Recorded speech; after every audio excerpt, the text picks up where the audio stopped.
Coucou tout le monde, on se retrouve aujourd'hui pour vous présenter une petite carte pop-up assortie à l'album Traveler que je vous ai présenté il y a quelques jours, donc en partenariat avec la boutique Mamscrap. Donc c'est vrai que je vous avais déjà fait l'ouverture du colis où vraiment je vous présentais toute la collection avec les différents visuels du bloc. Donc c'est vrai que c'était une collection, donc on est plus sur un thème du voyage avec voilà des maps monde, des valises, des trains, de l'intérieur des wagons. Voilà, vraiment super joli. Regardez rien que l'arrière. Ben, c'est vraiment un super thème. Donc voilà, je vous avais déjà fait donc dans la dernière vidéo la présentation donc de ce folio. Donc c'est vrai que j'avais utilisé la même base que le folio donc à la poursuite du lapin blanc. Donc si vous avez loupé bien sûr la présentation, je vous le remettrai en barre de description, ainsi que le tuto donc qui est disponible aussi sur ma chaîne en deux parties. Donc bien sûr avec un autre bloc, donc c'était avec le bloc de la boutique Scrap by Fleur de Lune avec qui j'avais fait un partenariat. Mais voilà, en tout cas j'avais vraiment envie de refaire cette même base. Et donc là je vous avais dit, avec les petites chutes qui me restaient, je voulais justement vous présenter nouveau une carte que j'aime beaucoup. Donc c'est une carte pop-up. Donc voilà déjà le devant, l'arrière. Donc au-dessus fermé avec le même petit ruban bleu marine.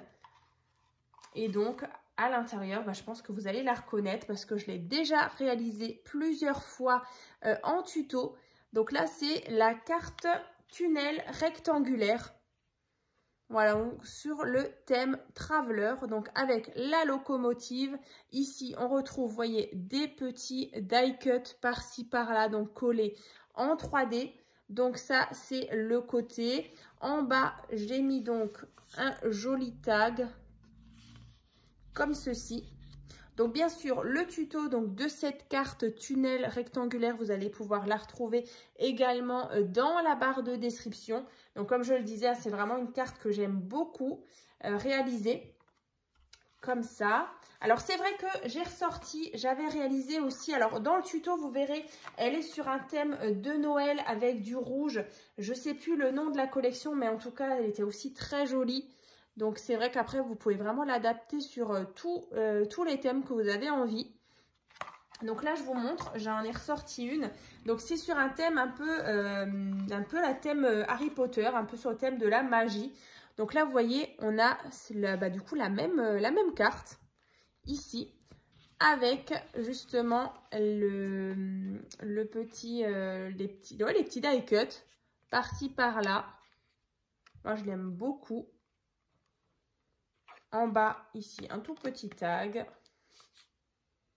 voilà, ou un petit message que vous pouvez glisser. Et après voilà, on retrouve les petits die cuts qui sont collés en relief comme ça. Voilà, et à l'arrière donc celle-ci. Et par contre j'avais aussi réalisé, donc si vous me suivez depuis un petit moment, j'en avais aussi fait une en effet tunnel mais ronde. Donc je vais vous montrer, donc là toujours sur un thème un petit peu de la magie Harry Potter. Et donc là vous voyez, on a ce modèle là, donc plus en rectangle mais avec des ronds. Voilà, donc là c'était aussi une ancienne collection de chez je ne sais plus, la collection Wizarding Aventure, très jolie aussi. Donc voilà, ce modèle là aussi en carte tunnel mais ronde par rapport justement à celle plus rectangulaire. Donc là vous avez vraiment deux modèles de cartes pop-up différentes. Donc après, voilà, à vous de choisir. Donc après, je vous remettrai aussi dans la barre de description, j'ai fait aussi un petit moment un fichier donc qui regroupe vraiment toutes les cartes pop-up de ma chaîne. Voilà, pour que vous puissiez justement les retrouver plus facilement. Mais voilà, en tout cas, cette carte-là, moi, je l'aime beaucoup. Et c'est vrai que ces modèles comme ça, enfin, ces visuels avec justement la locomotive, on avait aussi une montgolfière. Voilà, je voulais vraiment la mettre en avant. Donc après, c'est vrai que certaines d'entre vous m'ont demandé, voilà, souvent quand il y a des blocs comme ça de chez Minté ou même d'autres marques, je vais vous montrer. On a parfois des beaux visuels en 30 par 30. Alors, est-ce que j'en ai encore? Alors, qu'est-ce qu'il me reste en 30 par 30? Alors, par exemple, voilà. Vous voyez, c'est un visuel qui est vraiment trop beau. Franchement, au niveau des détails chez Minté, c'est juste incroyable. Vous voyez les associations de couleurs. Vraiment, là, on est sur un effet, là, on dirait que c'est un petit peu rouillé. C'est vraiment magnifique. Donc, souvent, on me dit « Ah, mais moi, j'ai du mal et tout. Quand je dois scraper et je dois couper dans ces feuilles-là, ben, j'ai vraiment du mal parce que c'est tellement beau que ça me fait mal au cœur. » Ou même parfois d'user aussi l'arrière hein, de ces cartes, enfin de ces planches-là en 30 par 30. Donc, après, c'est vrai qu'il existe mais j'en ai jamais fait.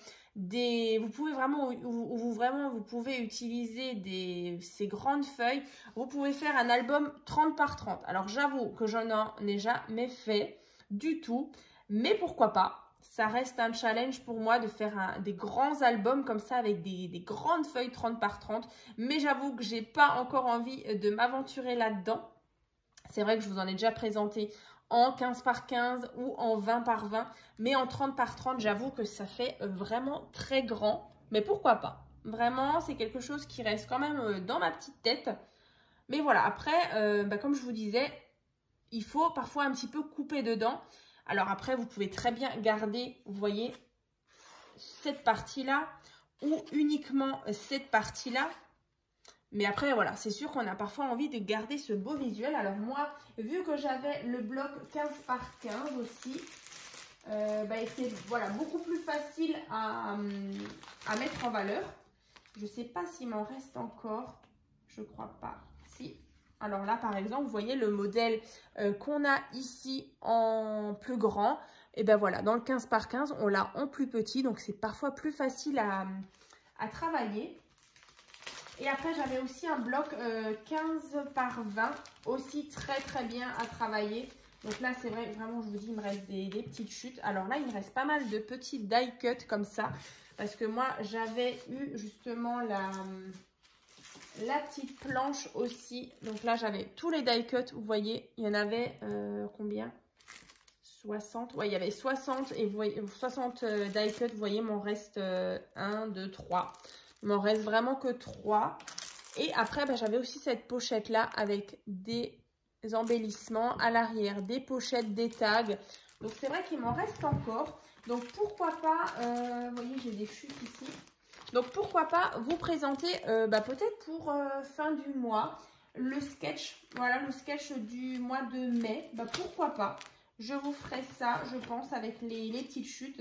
Parce que c'est vrai que c'est dommage de ne pas les utiliser. Et puis, comme ça, on aura, ça nous permettra aussi d'avoir 3 créations comme ça assorties.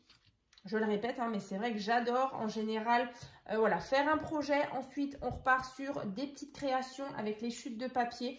Et puis comme ça, on a souvent des beaux ensembles.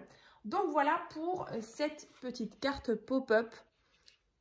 Voilà, la carte tunnel rectangulaire. Donc comme dit, le tuto dans la barre de description. Pareil pour le tuto de l'album. Le tuto aussi de la carte ronde.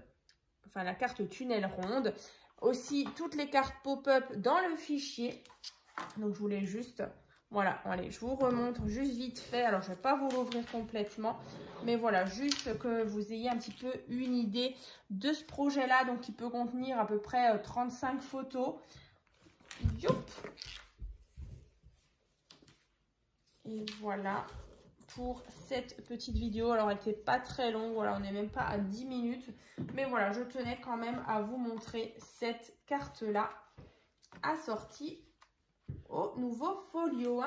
Voilà. Et écoutez, moi, je vous souhaite donc une bonne journée. Et puis, je vous dis donc à très vite dans les prochaines vidéos.